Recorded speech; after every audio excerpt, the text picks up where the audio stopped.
విశాఖ అంటేనే పర్యాటక ప్రాంతాలకు నిలయం. సుందరమైన బీచ్లతో పాటు మరెన్నో పార్కులు కూడా ఇక్కడ చూసేందుకు ఉన్నాయి.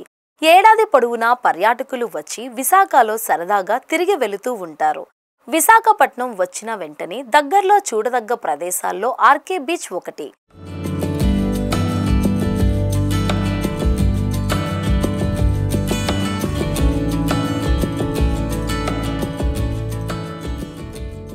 ఆర్టీసీ కాంప్లెక్స్ కు అతి దగ్గరలో ఉండడంతో మొదటగా ఆర్కే బీచ్ కు వచ్చి సరదాగా స్నానాలు చేస్తూ ఎంజాయ్ చేస్తుంటారు. సుందరమైన ఆర్కే బీచ్ పర్యాటకులతో ఎప్పుడూ రద్దీగా ఉంటుంది.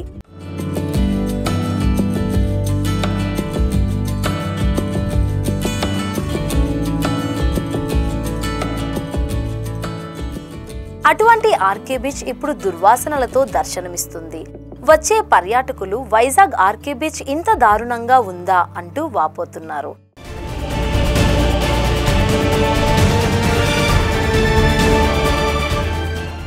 విశాఖపట్నం సిటీ నుంచి భూగర్భ డ్రైనేజీ ద్వారా వచ్చే మురుగునీరు ఆర్కే బీచ్ ప్రాంతంలో సముద్రంలోకి కలుస్తోంది.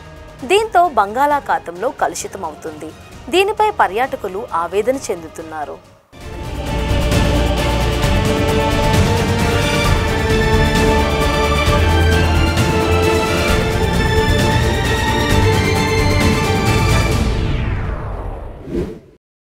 మేము వైజాగ్ వచ్చాము. మాది వచ్చి ఆంధ్రప్రదేశ్ అనంతపూర్. కానీ ఇక్కడ వచ్చి చూస్తున్నాము, లొకేషన్ లోపల చూస్తే చాలా బాగుంది. కానీ రోడ్లు పర్వాలేదు, బాగుంది. కానీ ఇక్కడ చూస్తే సముద్రానికి వచ్చాము చూడడానికి. చాలా లాంగ్ నుంచి వచ్చాము మేమైతే. కానీ ఇక్కడ వచ్చి చూడడానికి లొకేషన్ బాగుంది కాబట్టి బాగుంది, పర్వాలే. కానీ ఇక్కడ చూస్తే డ్రైనేజ్ వాటర్ వచ్చి సముద్రంలో కలుస్తున్నాయి. కానీ మేము వచ్చి లొకేషన్లో బాగుంది, మేము స్విమ్మింగ్ చేయడానికి వచ్చాము. కానీ ఈ వాటర్ చూసి చేయలేకపోతున్నాము. ప్లస్ పాయింట్ ఏమంటే, మైనస్ పాయింట్ మళ్ళీ ప్లస్ పాయింట్, మేము చేపలు కొందాం అనుకున్నాము. కానీ ఇక్కడ డ్రైనేజ్ వాటర్ లోపల పోతున్నాయి. మేము అవి తినడం వల్ల వేరే ఆరోగ్యం, మనకి హెల్త్ ప్రాబ్లం అవుతుంది. కాబట్టి దీని గురించి మీరు కూడా సపోర్ట్ చేయాలి. మేము సపోర్ట్ చేస్తాము. కానీ కొంచెము కేర్ఫుల్గా ఉండాలి ఇక్కడ వచ్చినప్పుడు.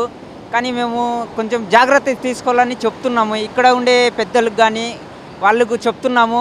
దీని గురించి కొంచెము మీరు ఆలోచన పెట్టండి. ఎందుకు టేక్ కేర్ అంతే. Okay, thank you. अपन लोग छत्तीसगढ़ से आए थे यहाँ घूमने वाइजैक, और ये आरके बीच है। आरके बीच अपने को घूम के बहुत मज़ा आया है।